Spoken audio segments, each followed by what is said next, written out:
안녕하십니까, 신현준입니다. 오늘은 눈을 움직이는 외양간이 커져 있을 때 우리가 가장 어떤 것을 먼저 의심해야 될까요?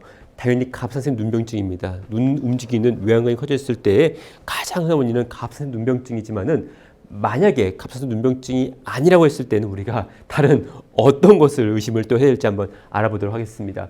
60세 남자 환자분이시고요. 이렇게 갑상선 기능 저하증이 있던 분이십니다. 항진증 말고 저하증이 있으셨고요. 왼쪽 눈에 시력저하를 주소오셨고요. 눈의 움직임이 왼쪽에 떨어져 있습니다. 눈이 보시면은 바깥으로도 안 가고 있고요. 뭔가 위로도 아래도 좀 안 가고 있는 그런 모습을 보이고 있습니다. 실제로 환자분 검사하니까 이 시신경이 굉장히 부어 있는 모습을 보이실 수 있었는데요. 그리고 실제 영상 검사 해보니까 눈 근육이 굉장히 두꺼워져 있었고, 그리고 이 시신경인데 시신경 주변을 둘러싸는 이렇게 우리가 뇌 척추의 그쪽 부분이 굉장히 조형됨을 볼 수 있습니다. 다시 말해서 외양근, 눈 근육이 두꺼워지면서 눈의 움직임이 제한되어 있었고요. 눈 근육이 두꺼워지면서 이 눈에서 이 우리가 해면 정맥동으로 빠지고 있는 그런 혈관들을 꽉 누르고 있으니까 이렇게 시신경 주변에 뇌 척추액이 더 이렇게 꽉 차 있는 그런 모습의 소견을 보일 수 있습니다.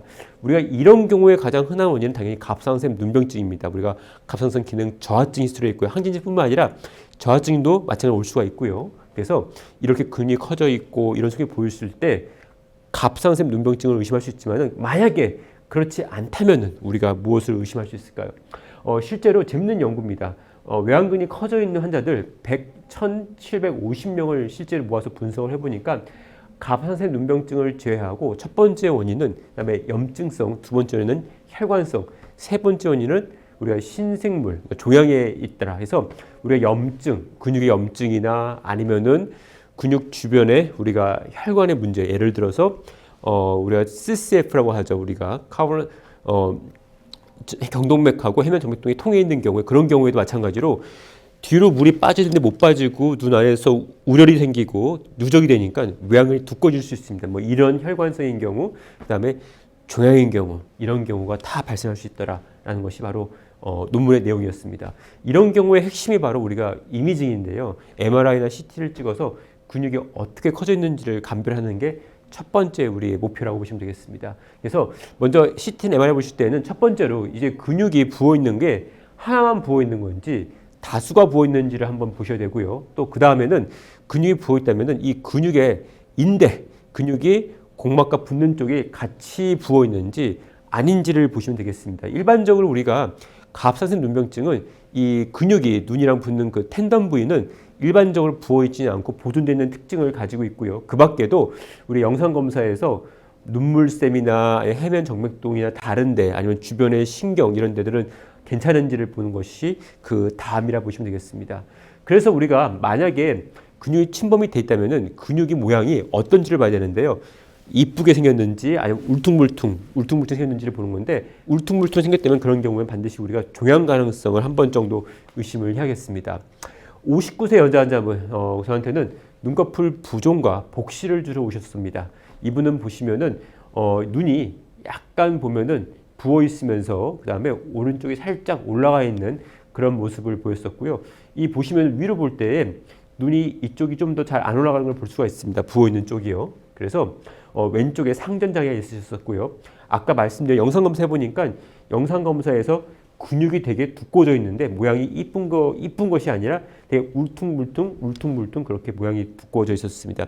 이런 경우에 우리가 가장 먼저 의심할 것은 바로 아까 말씀드린 니오플라지아, 종양이 한 것이죠.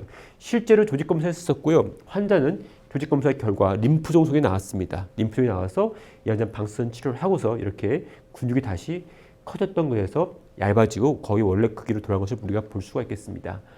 실제로 이렇게 근육이 울퉁불퉁 커져 있는 경우에 이게 림프종인지 아닌지를 구분하기 위해서 MRI도 있지만은 이 Diffusion Restriction Image DWI를 찍는 것이 도움이 된다는 보고들도 꽤 있습니다. 그래서 여기서 우리가 ADC 맵이라는 게 있는데요. 여기서 바로 우리가 검게 나오는 경우에는 이 부어 있는 부분에 세포가 많다, 그러니까 셀룰라리티 높다는 말을 쓰는데 이렇게 셀룰라리티 높은 경우는 단순히 물이 찬 부종이 아니라 즉 뭔가 세포들이 많이 치면 세포들이 비정상적으로 증식된 종양일 가능성이 많다는 얘기겠죠. 그래서 이런 디퓨전 레스트 이미지를 찍어서 ADC에서 검게 나오는지를 확인하면은 이게 종양인지 아닌지 구분하는 데 좀 더 도움이 되겠다 이런 문헌들도 있습니다. 결론적으로 말씀드리면 우리가 눈을 움직이는 외양근이 커져 있을 때 가장 흔한 원인은 갑상선 눈병증이지만은 그거 말고도 다른 원인들을 우리가 의심할 때가 있습니다. 만약에 아까 말씀드린 대로 근육이 커져 있는 거하고 눈의 움직임이 제한 있는 방향으로 맞지 않을 때나 아니면 근육이 울퉁불퉁 커져 있을 때 아니면은 근육의 텐던 부위가 같이 부어 있을 때 이런 경우에는 갑상선 눈병증 말고 다른 것들을 의심을 해볼 수가 있겠고요. 그리고 그런 경우에 염증성, 종양성, 혈관성 이 세 가지가 3대 원인이라는 것을 보시면 되겠고요. 림프종인 경우에는 우리가 DWI, 디퓨전 웨이티드 이미지를 찍어가지고 ADC 맵에서 셀룰라이트가 증가되는 것을 보면은 우리가 림포마 진단을 좀 더 쉽게 내릴 수 있겠습니다. 감사합니다.